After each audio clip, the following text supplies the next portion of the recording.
Ready to go?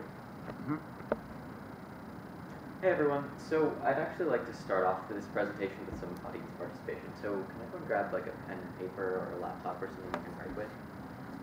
Okay, so here's what I'd like you to do. For the next 30 seconds, I want you to write down the first things that come to mind when I say the phrase successful learning environment. You ready? Go ahead.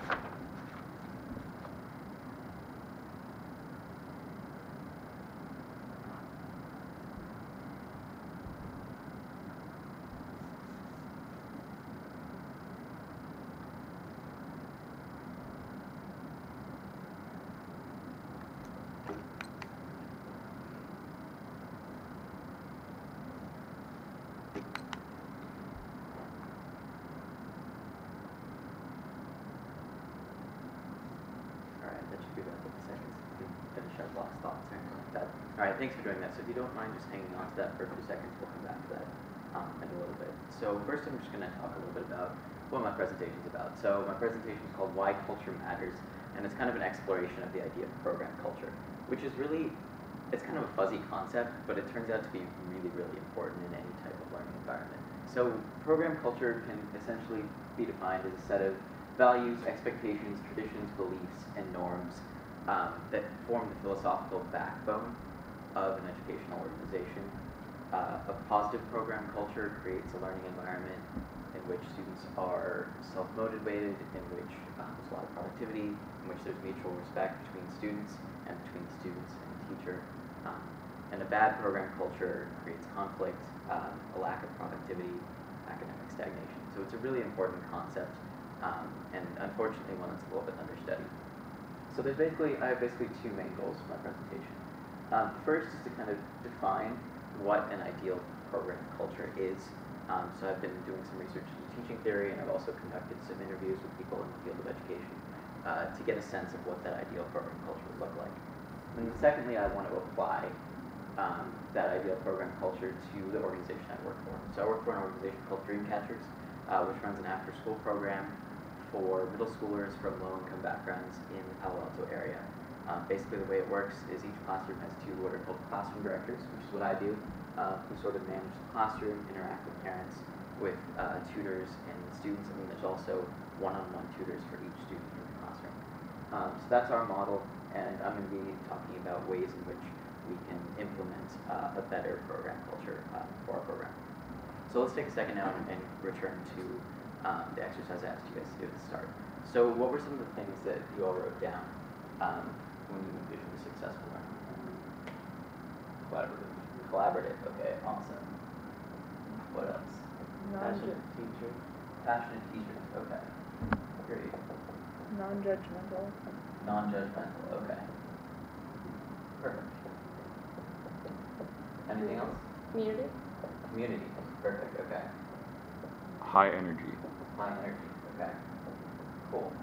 So, turns out, these are all pretty intuitive, right? And in the list of values that I prescribed beforehand, a lot of these tie in. So one I took was hard work, right?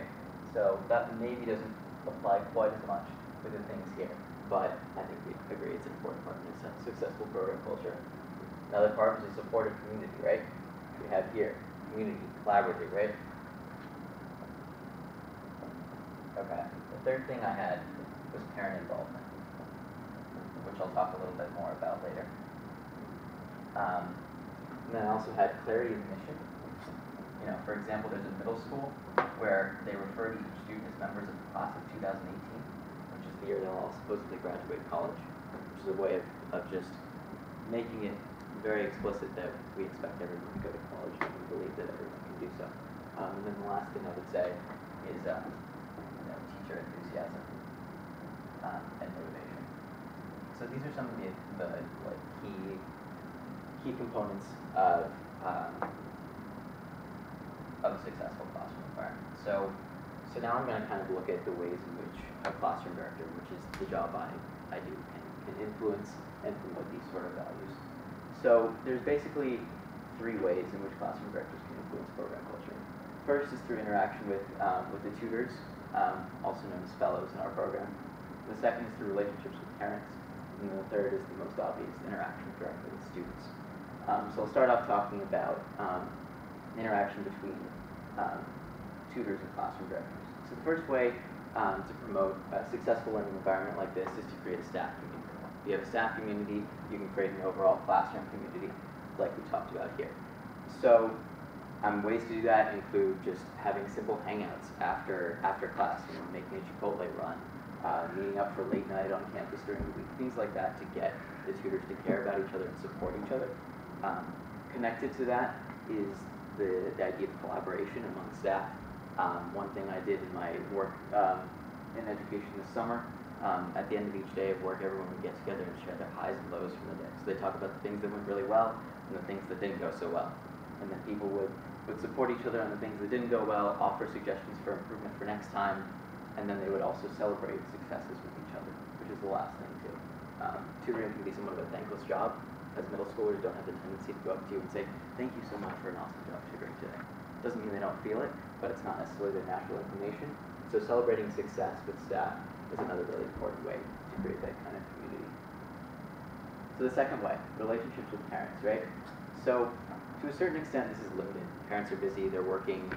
Oftentimes, dropping their kids on and off are the only ways to really interact with them. But the key is to build trust and keep parents informed. So one thing that we do with Dreamcatchers is to set up tutor and parent conferences in which they can get to know a little bit more about the student and keep the parents in the loop as far as what's going on.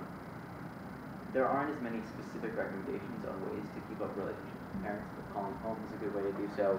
Making sure to know them all by name and interact with them when they drop off and pick up their students is definitely a good start. Then the third way is, of course, interaction with students. So similarly to interaction with tutors and with parents, connecting personally with students individually is of the utmost importance. One classroom director I talked to said that a goal for every conversation she has with a student is to make that student laugh. So, and her goal is to connect with 5 students each day, 5 good conversations every day that she's in a classroom of 15. The second way is to create what's called an autonomy supported learning environment. So that means doing things like adopting the student's point of view, allowing them to express themselves and to kind of nurture what's called inner motivational resources, or get them to be self-motivated. So you can do that by doing things like providing explanatory rationales for every exercise that you do. So if you're assigning a math worksheet, you talk about how algebra is a key component of building airplanes if you want to be an engineer. If you're assigning a writing exercise, you talk about how powerful writers can influence someone to get out and vote, or can make them cry, or can make them feel really passionate about a particular cause. And then finally, getting staff buy-in from the classroom directors themselves is key. If you don't believe in the activities, the organization, or the program that you're running, the kids aren't going to either. So part of the most important thing that the classroom director can do is to believe in every exercise that they create, in every second that they're in front of the classroom, because students are incredibly emotionally intelligent, and they recognize that if you're not there for the right reasons, then they have no reason to be as well.